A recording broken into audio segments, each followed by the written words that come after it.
அஸ்ஸலாமு அலைக்கும். மணக்க மணக்க ஆட்டுக்குடல் எப்படி பண்ணலாங்கிறத பார்த்துடலாம். ரொம்ப ஈஸி. அதை விட இது டேஸ்ட்டு வேறு லெவலில் இருக்கும். பட் க்ளீன் பண்ணுற விதத்தில் க்ளீன் பண்ணி அதை சமைக்கிற விதத்தில் சமைச்சா மட்டுமே தான் இது அல்டிமேட் டேஸ்ட் கொடுக்கும். ஸோ எப்படி பண்ணலாங்கிறத பார்க்கலாம். வாங்க வீடியோக்குள்ளே போகலாம்.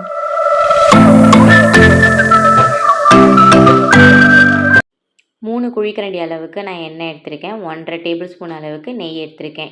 நெய்யும் வந்து நல்லா உருகி நல்லா ஹீட் ஆனதுக்கப்புறம் பட்டை, கிராம்பு, ஏலக்காய் சேர்த்து 2 பெரிய பல்லாரி வெங்காயத்தை நீட்டு வாக்கில் கட் பண்ணியிருக்கேன். இப்போ இதை அப்படியே வந்து நம்ம வதக்கிக்கலாம்.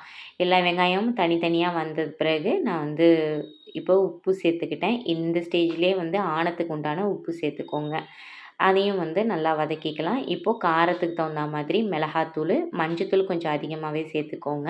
அது மட்டும் இல்லாமல் காரமும் ஓவராக இருக்கக்கூடாது. குடலானத்துக்கு நல்லா இருக்காது. கொஞ்சம் மிதமான காரம் தான் இருக்கணும். ஸோ அதெல்லாம் கன்சிடர் பண்ணி காரம் சேர்த்துக்கோங்க. தாராளமாக 2½ டேபிள் ஸ்பூன் அளவுக்கு இஞ்சி பூண்டு பேஸ்ட்டு சேர்த்துக்கோங்க. கொஞ்சம் அதிகமாக இஞ்சி பூண்டு சேர்க்குறது இதுக்கு ரொம்ப நல்ல டேஸ்ட்டு கொடுக்கும். இப்போது வந்து இஞ்சி பூண்டு வந்து கொஞ்சம் பச்சை வாசம் போகிற வரைக்கும் வதக்கிட்டு கொஞ்சம் எண்ணெய் பிரிஞ்சு வந்ததுக்கப்புறம் நம்ம வந்து 3 பழுத்த தக்காளியும் ஒரே ஒரு பச்சை மிளகாய் சேர்த்துருக்கேன்.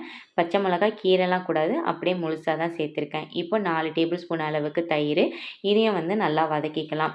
நல்லா கொஞ்சம் ஸ்மாஷ் ஆனதுக்கப்புறம் இப்போ நான் குடல் எடுத்திருக்கேன். குடல் நல்லா க்ளீன் பண்ணி நல்லா அவிச்சு கொஞ்சம் நல்லா க்ளீன் பண்ணியிருக்கேன். மஞ்சத்தூள், உப்பு போட்டு நான் ஒரு ஆட்டுக்குடலில் பாதியாக பிரித்து அந்த ஒரு பாகத்தை தான் இப்போ நான் சேர்த்துருக்கேன்.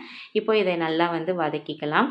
இது வந்து இப்போ தண்ணி வந்து எவ்வளோ ஊற்றணுன்னா குடல் வந்து குக்கரில் மூழ்கிற அளவுக்கு ஊற்றினா போதுமானது. ரொம்ப நிறைய தண்ணி ஊற்றிடாதீங்க. விசில் வரும்போது உங்களுக்கு பொங்கி வெளியில் வந்துடும். அப்புறம் வேஸ்ட்டாக அதோட டேஸ்ட்டெல்லாம் போயிடும்.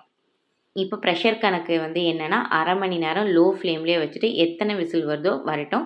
ஆனால் கணக்கு வந்து நான் மணி கணக்கு தான் வைப்பேன். 1/2 மணி நேரம்.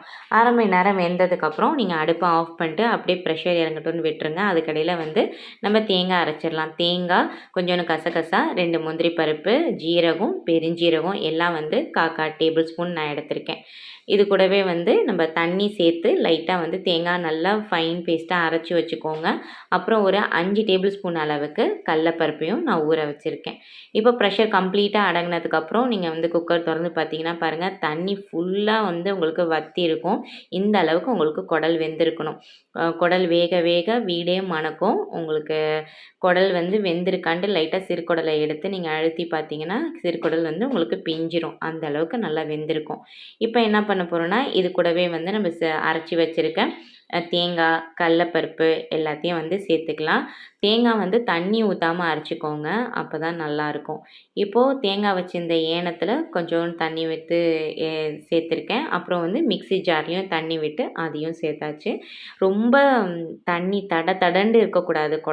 குடலானம் கொஞ்சம் நல்லா கெட்டியாக, ரொம்ப கெட்டியாகவும் இல்லை, ரொம்ப தண்ணியாகவும் இருக்கக்கூடாது. ஸோ அந்த மாதிரி இருக்கிறனால நான் எக்ஸ்ட்ராவாக நான் வந்து வேறு எந்த தண்ணியும் சேர்க்கலை. இது மட்டும்தான். இப்போ மசாலாலாம் சேர்த்துடலாம். 1 டேபிள் ஸ்பூன் அளவுக்கு கறி மசாலா, 3 டேபிள் ஸ்பூன் அளவுக்கு நான் மல்லி எடுத்திருக்கேன்.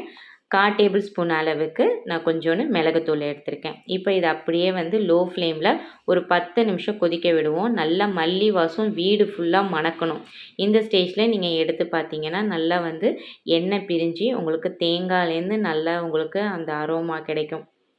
ஃபைனலாக நம்ம மல்லி புதினாவை சின்ன சின்னதாக கட் பண்ணி மேலே தூவி அப்படியே மூடி வச்சு 10 நிமிஷத்துக்கு அடுப்பை ஆஃப் பண்ணி அப்படியே வச்சிடணும்.